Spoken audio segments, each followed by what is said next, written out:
Capítulo 22 de la Confesión de Fe. ¿Cuál es el título de ese capítulo? De la adoración religiosa y del día de reposo. Bueno, ya venimos, hermanos, entonces adentrándonos un poco más en lo que tiene que ver con el principio regulador de la adoración en el nuevo pacto.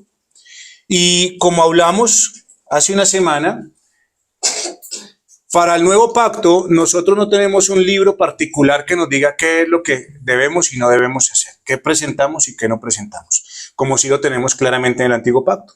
Eso lo estuvimos hablando la semana pasada. Pero a pesar de que no tengamos un libro particular, sí las cartas del Nuevo Testamento dadas por los apóstoles a la iglesia nos muestran claramente los elementos de la adoración a Dios en el nuevo pacto.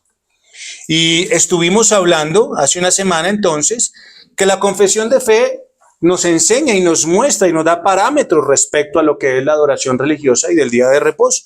Y cuando hablamos de lo que es la adoración religiosa, estamos hablando de que el ámbito de la adoración no se rige o no simplemente se encierra en cuatro paredes o en un solo día particular como es el día domingo. No, hermanos, cuando hablamos de la adoración religiosa decimos que nuestros hermanos tuvieron un entendimiento de que la adoración a Dios está más allá del ámbito público, de la reunión de la iglesia. Tiene que ver también y se extiende aún al familiar y al privado, al personal. Y la adoración al Señor comparte elementos de la adoración, tanto público como privado, pero no están regulados de la misma manera como también lo hablamos. Así que estuvimos hablando y vimos, la semana pasada estuvimos hablando de los primeros 4 párrafos de la confesión de fe, entrándonos ya a los elementos de la adoración, y vimos que obviamente, hermanos, Dios es creador y Señor de todas las criaturas. Por lo tanto, la adoración a Dios debe de ser de todas sus criaturas. Pero a pesar de que sea hecha por todas sus criaturas, bueno, tiene unas limitaciones y unas regulaciones dadas por el Señor. La primera que vimos es que aunque todas las criaturas deben adorar a Dios, bueno, deben ser adorados del modo aceptable a Dios, y fue el que él mismo instituyó, limitado por su propia voluntad revelada. En el segundo párrafo de la confesión de fe, vimos que esa adoración ha de ser al Dios Trino, ¿cierto? A ese Dios Trino. Pero entendemos que después de la caída, Dios instituyó que esta adoración a Él no podría ser presentada sin un mediador. Y ese mediador que el Señor nos dio es Cristo Jesús.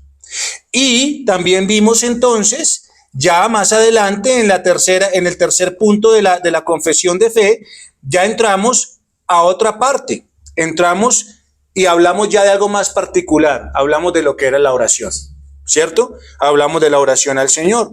Y dijimos que esta oración al Señor, para que pueda ser aceptada, porque la oración es un medio por el cual usted y yo adoramos a Dios, nos acercamos a Dios, tenemos comunión con Dios. Bueno, para que pueda ser acepta delante del Señor, debía hacerse en el nombre del Hijo, con la ayuda del Espíritu Santo, conforme a su voluntad, ¿cierto? Con entendimiento, con humildad, con fe y con reverencia. Y que cuando se hacía públicamente, ¿se hacía qué? En una lengua conocida. Recuerden eso. Ya por último vimos entonces que esa oración debería hacerse también por cosas lícitas, a favor de toda clase de personas vivas o que vendrían más adelante, pero no en favor de aquellos que ya no están, que están muertos o que han cometido, como dice la Escritura, el pecado de muerte. Teniendo en cuenta esto, hermanos, entonces vamos a continuar con esta mañana con los elementos de la adoración que usted y yo tenemos, por lo menos expuestos allí en la confesión de fe. Y yo espero que hayan leído la confesión de fe, como se los dije hace una semana, porque les dejé tarea, y que ustedes me puedan decir ahorita en la pregunta que les voy a hacer qué les faltó ver. Así que vamos al párrafo número 5. ¿Qué dice el párrafo número 5? La lectura de las Escrituras, la predicación y la audición de la palabra de Dios, la instrucción y la amonestación los unos a los otros por medio de salmos, himnos y cánticos espirituales, el cantar con gracia en el corazón al Señor, como también la administración del bautismo y la cena del Señor. Todas estas cosas son parte de la adoración religiosa que ha de realizarse en obediencia, con entendimiento, fe, reverencia y temor piadoso. Además, la humillación solemne con ayunos y las acciones de gracia en ocasiones especiales han de usarse de una manera santa y piadosa. Mire que aquí ya, hermanos, se abre más el abanico en cuanto a lo que son los elementos de la adoración a Dios. Ya aquí la lista se hace más grande. Y tenemos un énfasis, hermanos, también un poco más enfocado a lo que es la adoración cúltica o litúrgica, que es la que hacemos en este lugar. Sin embargo, hermanos, no desconocemos, como les he dicho, que estos elementos también nacen parte de la adoración privada o familiar. ¿O no se leen las escrituras en casa? ¿Ven? O sea, miren que sí lo tenemos. ¿Se oye la palabra? Claro que sí. ¿Se debe de cantar? Se debe de cantar, hermanos, en medio de la adoración, tanto pública como privada, que usted y yo hacemos en nuestra casa. Es un mandato del Señor que usted y yo adoremos a Dios. Yo le pregunto una cosa. Si los ángeles lo alaban todos los días, en todo tiempo, ¿usted y yo no lo vamos a adorar alabar en nuestras casas?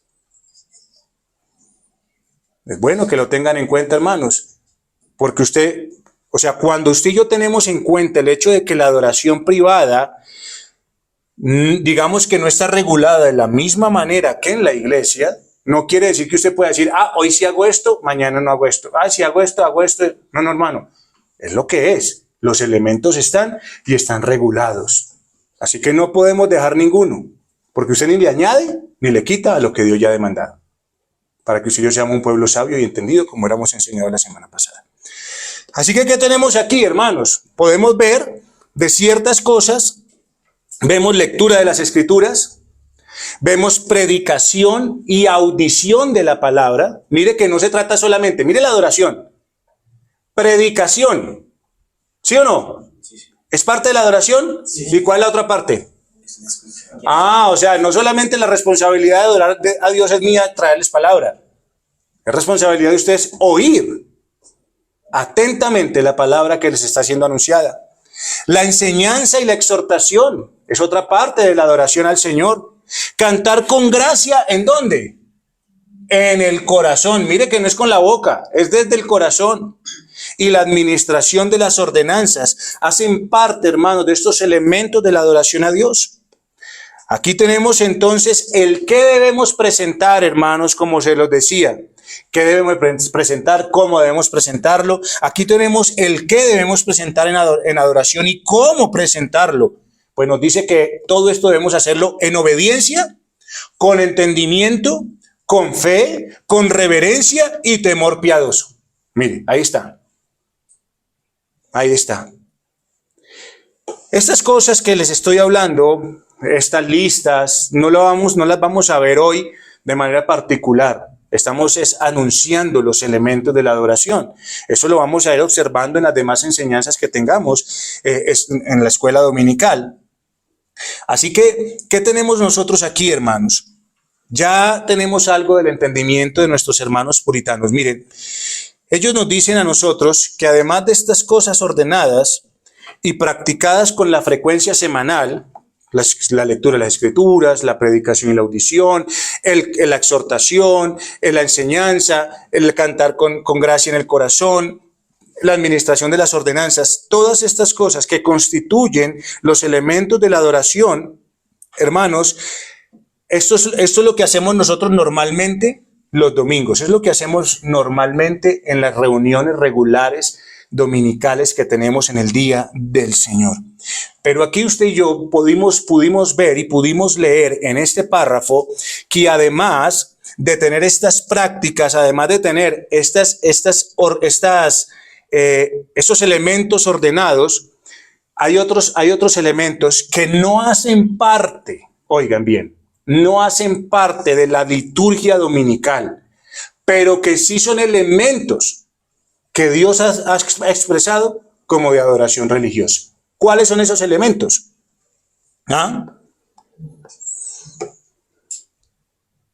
Bueno, estos ya no son actos de culto regular, sino que son elementos que tienen que ver con una adoración ocasional. Los regulares son los que hacemos normalmente cada 8 días. ¿Qué? Lectura, predicación, audición, amonestación, enseñanza, ¿cierto? Cánticos, administración de las ordenanzas. Aquí eso lo hacemos regularmente. Esas son las regulares. Pero acá también tenemos unas ocasionales. ¿Y cuáles son las ocasionales? La humillación solemne. Mire, humillación solemne. ¿Y humillación solemne de qué manera? Ayunos y acciones de gracias en ocasiones especiales. Eso fue lo que acabamos de leer. Acá lo tenemos. Humillación solemne. Y quise poner humillación solemne y no solamente los actos, porque la gente ayuna. Eso sí pasa. Y eso pasa aquí en cualquier parte. La gente ayuna. Pero la cuestión es, ¿lo hacen humillación solemne? Que es que eso es lo que el Señor demanda de un ayuno, como ya fuimos enseñados aquí. Así que, humillación solemne, ¿qué quiere decir? La humillación solemne es un acto de adoración. ¿Y cómo se manifiesta? En ayunos y acciones de gracias en ocasiones especiales. Acá tenemos entonces que los elementos constitutivos de la adoración deben ser realizados bajo el contexto de la iglesia local reunida y establecida con sus oficiales. Es decir, hermanos, lo que tiene que ver con lectura de las escrituras, predicación, audición, exhortación y enseñanza, cánticos con gracia en el corazón, administración de las ordenanzas. Estos son elementos constitutivos de la adoración de una iglesia local reunida y establecida con sus oficiales. Porque ¿quién administra? El pastor. El pastor es el administrador, es el ministro de Dios para ministrar y para administrarles a ustedes tanto palabra de Dios como las ordenanzas de parte del Señor. No puede una congregación que no tenga pastor o que no esté legalmente constituida, no debería estar presentando, por ejemplo, o tomando la cena del Señor. No está el oficial encargado para esa labor. Entonces aquí tenemos, hermano, que estos elementos son de una iglesia local reunida. Esto que sea una iglesia local reunida y establecida con sus oficiales, hace que el culto sea un culto verdadero público y no una adoración privada. ¿Ve? O sea, en la adoración privada, en su casa, usted como cabeza del hogar, el hombre como cabeza del hogar, enseña a su familia, leen las escrituras, cantan al Señor, pero el papá no tiene la potestad de administrar ordenanzas. No tiene la potestad. ¿Por qué? Primero que todo, porque no está la iglesia reunida. Porque hay no creyentes ahí en esa adoración. ¿Ven? Entonces, hermanos, esto es lo que hace que el culto sea un culto público y no algo privado. Por ejemplo, ¿qué tenemos aquí? El gobierno de la iglesia y la disciplina eclesiástica hace que cada una de estas cosas se lleven a cabo sin ningún tipo de variación. Mire, estas cosas que yo les acabo de decir, que vienen en este quinto párrafo, son cosas que deben estar siempre en el culto de adoración que usted y yo hagamos en este lugar. Siempre. Y el hecho de que haya oficiales y el hecho de que haya ministros en la iglesia, que es el gobierno de la iglesia, hace que esto sea llevado a cabo, porque es el deber primordial del pastor como ministro, hacer estas cosas. Y de la iglesia local, como una especie de aquellos que observan, de veedores, bereanos. Recuerden que los bereanos, ¿qué hacían? Iban y revisaban que todo lo que se estaba diciendo era correcto, que era la verdad. Así que usted y yo como iglesia, yo como pastor, como ministro, debo de administrar cada uno de estos elementos, pero la iglesia debe, como veedora, de estar observando de que todo se haga según lo que Dios ha mandado. ¿Ven? Lo que Dios ha mandado. Por eso cuando hablábamos y cuando yo les estuve mandando a ustedes las diapositivas de aquellas cosas que pueden causar división y desorden en la iglesia, hablaba de aquellos que tal vez dejan de congregarse, aquellos que tal vez hacen ciertas cosas, y quienes estaban llamados a ponerle atención a eso. No solo el pastor, sino ¿quién? La iglesia. La iglesia. Así que, hermanos, estos son elementos que no pueden faltar en medio del culto regular, es decir, el dominical. Pero vemos, como les dije, que tenemos ¿qué? Otros elementos que no hacen parte de la regulación, ¿qué? Cúltica para el día del Señor, acuérdense, regulares y ocasionales. Tenemos otros elementos que no son regulares, son ocasionales. Así que, hermanos, estos actos ocasionales encuentran respaldo bíblico y es algo y es un deber que usted y yo tenemos delante del Señor. La cuestión es, ¿por qué no se encuentran dentro de los elementos regulares de la adoración? ¿Por qué razón? Bueno, un hermano dice, de apellido Williamson, dice que no se encuentran dentro de los actos regulares de la adoración, debido a que estos actos, como la humillación solemne en cuanto a lo que son ayunos y acciones de gracias especiales, bueno, son apropiados solamente en algunos contextos específicos y, como bien lo dice la confesión de fe, ocasiones especiales. Ocasiones especiales. ¿Debemos darle gracias a Dios en todo tiempo? Sí, en todo tiempo debemos darle gracias al Señor. Eso es una realidad. Pero hay situaciones particulares por las cuales usted y yo podríamos dar acción de gracias, solo acción de gracias al Señor, y para eso hacer otra convocación a la iglesia y presentarnos delante del Señor. Para eso. ¿Ven? Por ejemplo, acá se nos nombra el ayuno. Y un día alguien me preguntó por qué no lo habíamos vuelto a hacer. Pastor, es que habíamos quedado de que lo íbamos a hacer tal tiempo. Bueno, ¿cuál es la cuestión? ¿Por qué no lo hemos vuelto a hacer? Porque aunque yo sea ministro y aunque yo sea pastor, yo no puedo implementar o yo no puedo instituir el ayuno como un acto de adoración como prescripción humana. ¿Ve? O sea, esto no es un mandato de hombres. Bueno, es que vamos a ayunar una vez al mes. Y entonces yo instituyo eso como una práctica de la iglesia donde prácticamente ya debe ser ley. Si no se hace, entonces es como si estuviéramos pecando. No, hermano, yo no tengo la potestad de parte de Dios para instituir o implementar un acto de adoración. Yo no puedo darle a un acto que Dios mandó como algo ocasional, darle algo regular, porque Dios no lo ha demandado. ¿Sí me está entendiendo? Ahora, si se presentan las circunstancias para hacerlo, debemos hacerlo. ¿Por qué? Porque es un acto ordenado por Dios. Y no solamente ordenado, sino también regulado del Señor. Y eso se hace de manera ¿qué? Ocasional. Cuando así lo amerite, que como iglesia usted y yo tengamos que humillarnos delante del Señor. Y ustedes aquí ya saben, porque no voy a entrar otra vez a la enseñanza del ayuno, ya saben por qué razones es que usted y yo ayunamos delante del Señor. ¿Ven? Ahora, que usted lo haga, que usted no lo haga, que lo debemos hacer también privadamente, sí, hermano.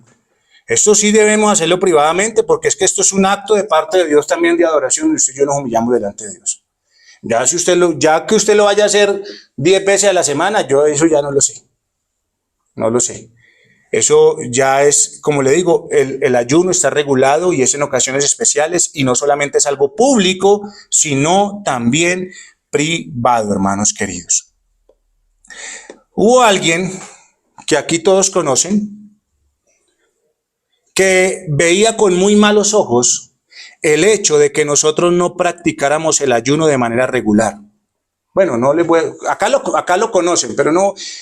Bueno, acá me lo alcanzó a decir, pero en Armenia esa persona veía con malos ojos que no se practicara el ayuno de manera regular, aduciendo que en el lugar donde esa persona estuvo lo hacía. Entonces, como lo hacían allá y acá no lo hacen, entonces inmediatamente se catalogó como ¿qué? Como pecado. Hermano, ve cómo la gente... Qué tremendo, hermano, que usted vaya aquí y el día de mañana usted esté en otro lugar y usted empieza a llamar pecado a las cosas que allá tal vez hacen o no hacen porque usted aquí no las hacía. Si no tiene un sustento bíblico, hermano. Entonces esa persona veía con malos ojos y exigía y pedía, pero que lo hagamos. Por favor, la regulación de esto es esto, es esto. Si usted quiere hacerlo, hágalo de manera privada. No sé cuántas veces lo habrá hecho de manera privada. No sé si lo, de hecho, no sé si lo hizo. Quería hacerlo en público. Ya desde ahí uno entiende que hay un malentendimiento sobre las cosas. Así que usted y yo entendemos, hermanos, que el ayuno es un acto de humillación solemne y ocasional y que no debe de ser hecho de manera, no solamente debe ser hecho de manera grupal, sino también individual.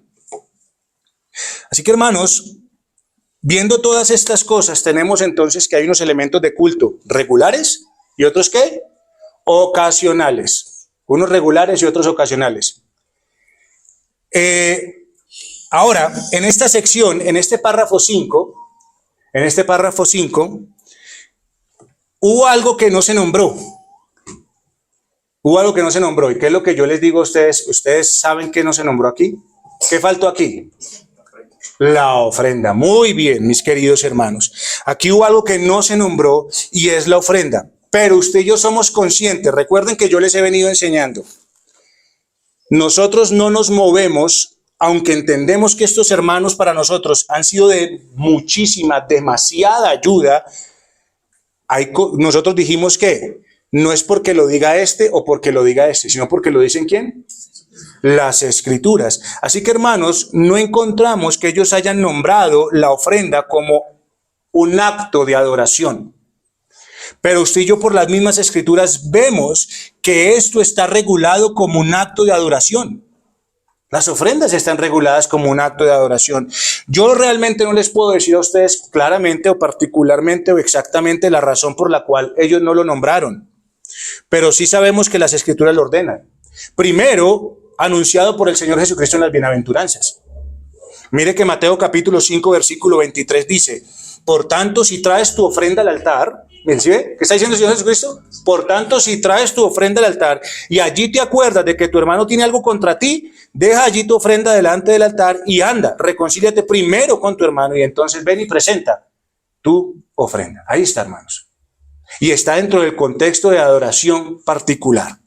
Pero no solamente tenemos al Señor Jesucristo, sino que tenemos también a los apóstoles que fueron ordenados por el Señor para que mandaran a los demás a que se hagan ¿qué? Todas las cosas como Él que las ha mandado. ¿Y a quién tenemos? Al apóstol Pablo. En primera carta a los Corintios, capítulo 16, versículos 1 y 2, nos dice lo siguiente. Haced vosotros también de la manera que ordené en las iglesias de Galacia. ¿Quién? El apóstol. Fundamento de la iglesia. Cada primer día de la semana, cada uno de vosotros ponga aparte algo, según haya prosperado, guardándolo para que cuando yo llegue no se recojan entonces ofrendas. Entonces semanalmente, cada primer día de la semana que se hacían, se recogían ofrendas. Vemos que las Escrituras nos muestran, hermanos, que usted y yo tenemos una regulación de ofrendas en el primer día de ¿qué? De la semana. ¿Y ese primer día de la semana es el día de qué? El día del Señor, el día de la adoración de su pueblo. Así que aunque ellos no lo hayan nombrado, claramente lo tenemos como regulado en las Escrituras. Por el Señor Jesucristo, que es el Señor de la iglesia, y por los apóstoles a quien el Señor demandó que enseñaran a los demás lo que se tenía que hacer. Bueno, hermanos, ahora vamos al párrafo número 6. Párrafo número 6. Ya hemos visto entonces que la lista en los elementos de adoración se agrandó. Y tenemos actos regulares y actos ocasionales. Párrafo número 6. Ahora, bajo el Evangelio, ni la oración ni ninguna otra parte de la adoración religiosa están limitadas a un lugar, ni son más aceptables por el lugar en que se realizan o hacia el cual se dirigen, sino que Dios ha de ser adorado en todas partes en espíritu y en verdad, tanto en cada familia en particular diariamente como cada uno en secreto por sí solo, así como de una manera más solemne en las reuniones públicas, las cuales no han de descuidarse ni abandonarse voluntariamente o por negligencia, cuando Dios por su palabra o providencia nos llama a ellas. Hermano, una vez más, este párrafo nos afirma que la adoración a Dios está bajo el Evangelio. La adoración al Señor no se sujeta ¿a quién? A los lugares, no se sujeta a fechas como antes. Eso ya lo hemos visto, ¿cierto? Ya lo hemos hablado. Por eso estuvimos viendo, ¿cuánto tiempo estuvimos viendo Juan capítulo 4? Ya nos dimos cuenta de que en el Señor Jesucristo la adoración toma un rumbo diferente y se sujeta ¿a qué? en el Evangelio, hermanos, porque ahora la adoración al Señor es ¿en qué? En espíritu y en verdad. Y es para ser hecha no solamente el domingo reunidos como iglesia, sino que es un principio para ser realizado ¿en qué? En todo ámbito de adoración a Dios, como en casa y en secreto. Eso es lo que estamos viendo y es lo que podemos observar y que nos está enseñando este párrafo. Pero también entendemos que Dios, según lo que nos muestra este párrafo, Dios determinó un día especial para que fuese esa adoración fuese hecha con más reverencia. Es decir, hermanos, que usted y yo podamos estar dedicados solamente y sosegadamente a esos ejercicios del alma que son impedidos muchas veces los otros 6 días de la semana por las demás ocupaciones que el Señor nos ha llamado también a tener. ¿Sí? Por eso el Señor dice, hay un día establecido para que con más solemnidad, para que con más reverencia se presente adoración al Señor. ¿Bajo qué? Bajo los elementos que usted y yo ya hemos hablado anteriormente. Pasemos al párrafo número 7 entonces. Así como es la ley de la naturaleza, que en general una proporción de tiempo por designio de Dios se dedique a la adoración a Dios, así en su palabra, por un mandamiento positivo, moral y perpetuo que obliga a todos los hombres en todas las épocas, Dios ha señalado particularmente un día de cada 7 como día de reposo para que sea guardado santo para él, el cual desde el principio del mundo hasta la resurrección de Cristo fue el último día de la semana, y desde la resurrección de Cristo fue cambiado al primer día de la semana, que es llamado el día del Señor. Y debe ser perpetuado hasta el fin del mundo como el día de reposo cristiano, siendo abolida la observancia del último día de la semana. Hermanos, miren que aquí ya se va, digamos que detallando, se le va dando un poquito más de explicación a lo que es el día del reposo. Hermano, mire, la adoración a Dios no es porque usted y yo la estemos presentando en este lugar, porque hoy estamos aquí. Y ustedes ya claramente saben que si Dios lo permite y así lo quiere, nos vamos a pasar. Ay, entonces, ¿ahora qué vamos a hacer? Si es que era la casa. No, ya no es la casa. Es la iglesia reunida del Señor en donde se presenta adoración. Por eso es que usted y yo ya no nos arrodillamos mirando hacia donde está Jerusalén para adorar al Señor. Ya no lo hacemos de esa manera. No es el lugar, no son fechas, no son direcciones, sino que el Señor instituyó el último día, el primer día de la semana ahora, en el nuevo pacto, porque las cosas son hechas nuevas. El primer día de la semana es el día en el que el Señor ha instituido que usted y yo nos dediquemos solamente al Señor. Y esto debe ser perpetuado hasta el fin del mundo como el día de reposo cristiano. No puede cambiar, hermanos. Aquí tenemos la institución de ese día para dedicarnos sosegadamente al Señor bajo los elementos que ya nos han sido dados. Eso es lo que está diciendo, digamos que en palabras muy resumidas, este párrafo. Claro que mucho se puede sacar de él, pero para el efecto de lo que estamos haciendo el día de hoy, lo importante es simplemente que tengamos en cuenta, hermanos, que la iglesia, en la historia de la iglesia, hermanos, se ha manifestado que tenemos un día de la semana donde Dios dijo que nos íbamos a dedicar solamente a Él bajo los elementos que Él ya ha prescrito. Y no ha dicho que es un pedacito de tiempo. No ha dicho que es, bueno, miremos a ver dónde dice ahí en ese párrafo que como nosotros pensemos o nosotros creamos que es mejor. No, hermanos, está hablando que es un día particular y es todo el día dedicado a Él. En todo tiempo, en todas las épocas, todos los hombres. Aquí no está diciendo que unos sí, otros no, si usted de esto, si usted de lo otro, si usted no, si usted de esta fecha, entonces de esta fecha, del 2000 para adelante no, del 98 para atrás sí. No, hermano, eso el Señor está hablando que es universal. Párrafo número 8, para que ya terminemos. Mire lo que dice, dándole más peso a lo que le estoy diciendo. El día de reposo se guarda santo para el Señor cuando los hombres, después de la debida preparación de su corazón y arreglados de antemano todos sus asuntos cotidianos, No solamente observan un santo descanso durante todo el día de sus propias labores, palabras y pensamientos acerca de sus ocupaciones y diversiones seculares, sino que también se dedican todo el tiempo al ejercicio público y privado de la adoración a Dios y a los deberes de necesidad y de misericordia. Hermano, esto es claro. O sea, esto es claro. ¿Qué le explico yo aquí? Aquí está, hermanos, la regulación de la adoración. Y ya vemos que la adoración, yo espero que ustedes se den cuenta para que ustedes, miren, yo quiero que tomen este párrafo y lo tomen para que ustedes se den cuenta que la regulación de la adoración a Dios abarca más allá de un día, abarca más allá de ciertos elementos o prácticas, que la regulación de la adoración a Dios, hermano, llega hasta su vida, llega a su corazón, llega a su preparación. Mire lo que está diciendo aquí. Y yo quiero que usted lo vea como persona, quiero que lo vea como papá, quiero que lo vea como hermano. Hermano, que esto el Señor le está diciendo simplemente venga. Como es domingo, venga. No. Si usted no viene preparado como el Señor está diciendo aquí, usted no está adorando a Dios. Claramente, mire cómo Él dice, preparados, su vida, su corazón. ¿Cómo debe de preparar sus asuntos? ¿Cómo debe preparar la instrucción de sus hijos? ¿Cómo debe preparar a su esposa? ¿Cómo debe venir preparado usted? ¿Cómo debe de venir preparado? Con anterioridad, por eso tiene el sábado.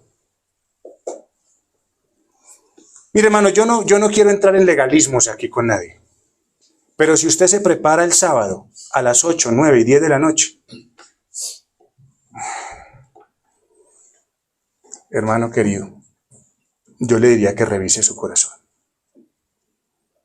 Si para usted el sábado es un día en el que ya por a las 9 o 10 de la noche sí se acuerda que tiene que mañana es el día del Señor, yo le diría que revise su corazón. Porque es que usted sus asuntos no los arregla a las 10 de la noche. Usted debe preparar, para eso tiene el sábado, prepararse de tal manera que sus asuntos, su propio corazón, cargado de tantas cosas en una semana. Hermano, mire, yo no sé porque yo no conozco sus corazones. Pero el Señor dice en su palabra, acallen su alma, callen. ¿Cuántas veces usted no va a presentarse delante del Señor y cuando va a presentarse delante del Señor no sabe muchas veces qué hablarle al Señor porque su mente está tan llena de cosas, tan llena de afanes y preocupaciones? Y dígame si usted dice simplemente, bueno, ahora me desconectaré, ¡pim!, y hundió el botón y se desconectó y ahora quedó modo Dios. Si usted hace eso, dígame cómo lo hace. Deme esa fórmula, porque no es fácil. Yo tengo que ir muchas veces al Señor y dedicarme a callar y a callar mi alma y a callar mi alma delante del Señor, hasta que le pueda decir, Señor, ahora sí puedo presentarme delante de ti, sin estorbos. Para que usted tal vez a las 9, 10 o 11 de la noche crea que simplemente puso el botón y ya me desconecté, ahora solamente modo Dios. Quiero que lo tengan en cuenta, mis amados hermanos, porque es que eso es preparación de sus asuntos, todos, particulares, privados, de su negocio, de su familia, de su esposa, usted mismo, para que venga y se presente aquí como debe ser. Por eso es que muchas veces aquí uno ve a la gente dormida. ¿Sabe por qué? Pues uno ha preparado su corazón y sus asuntos.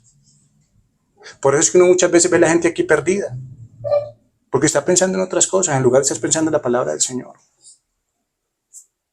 Yo me doy cuenta, es que yo los miro a todos. Yo aquí los miro, ustedes me ven a mí.